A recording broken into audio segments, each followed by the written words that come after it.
Well done. A really well-fought win here at Stamford Bridge. How did it feel?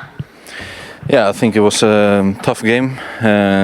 We defended well. They were, as always, dangerous when they get counterattacks, but I think we defended well. And yeah, unfortunately we conceded 2, but I think offensively we scored 3. So yeah, we're happy with that. How much fight did you guys have to show defensively, especially in that second half when Chelsea was just pressing you guys until the end?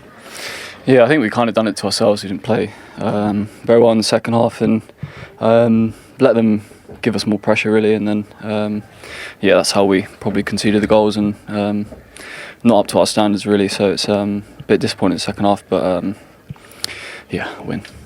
Well, going to the positives, both of your goals, starting with you, Ben. Could you talk a little bit about that corner and how you got into that position? Because you found a space and had a quite comfortable header. Yeah, we knew there was going to be a free man, so it was just finding that and worked out early, and I was free and managed to get into a good space. And then the cross. Sanchez had a little bit of, so it's not technically Is it not? Yeah, because he had the hand, but yeah, but you guys have a really good connection since you guys played together at Brighton, right? Yeah, under 21s, isn't it? Does it help when you're looking for him in the box?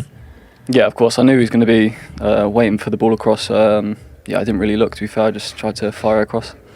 Did you see Ben's intention before he hit the cross? How? Because you guys really understand each other on the pitch.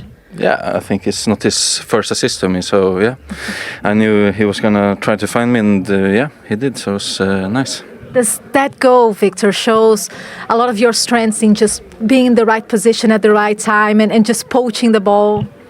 Yeah, that's what I need to do, and I can do it more often. So yeah, we won today and we keep going. Well, how big does it feel, this win? Because they scored twice, but you guys showed a lot of fight. There's still the second leg. Yeah, I mean, this is still the second leg, but of course it's good to come away with a win and advantage for the second leg. But yeah, we still have to do a good performance in the second match. Well done for you both. Viktor, your player of the match. Ben, do the honors, please. My guy. Thank you, mate. Thank you. Sort of sense there's a little bit of disappointment there that they've let Chelsea back into this, don't you? Yeah, I felt so. It was a game that they could have been really comfortable in. They made a lot of changes towards the end of the game, Arsenal. I just felt that goal that Chelsea got right at the end it's put a nice complexion on from the manager's point of view, from Liam Rosenior, but from Arsenal's, they'll be kicking themselves a little bit. I think they'll put on a brave face. Yep, it's still a good result. And by the way, they took it before the start of the game. But this game could have been dead and buried. It had that feel to it. But fair play to Chelsea, they hung in there. I would have loved to see him a little bit happier, though. Yeah, they could have done so much better, I think. And that's what they expect. But on the other hand, you're at Chelsea. Eh? You are at Stamford Bridge. It's not an easy place to come. You have won. You have scored, but you haven't done enough. Yeah, you want to do it more. Enjoy these moments. And an assist as well. Yeah. That's probably his best moment in an Arsenal shirt as well tonight. In a big game, that's what they bought him for, Jim. Exactly. As a number 9, you understand that pressure as London Derby. Yeah, enjoy these moments. Because that's what you're in it for, aren't you, exactly. as well? Enjoy these moments. It wasn't perfect, but you have to give Chelsea credit as well. They're going to keep on fighting, and they kept on fighting. Clear-cut chances Arsenal didn't really create. The really great goal was Zubimendi, yeah. But you got a goal. You got to go at a position where you need to be. You were there, where a striker is supposed to be, and score. You know, so you have done your job.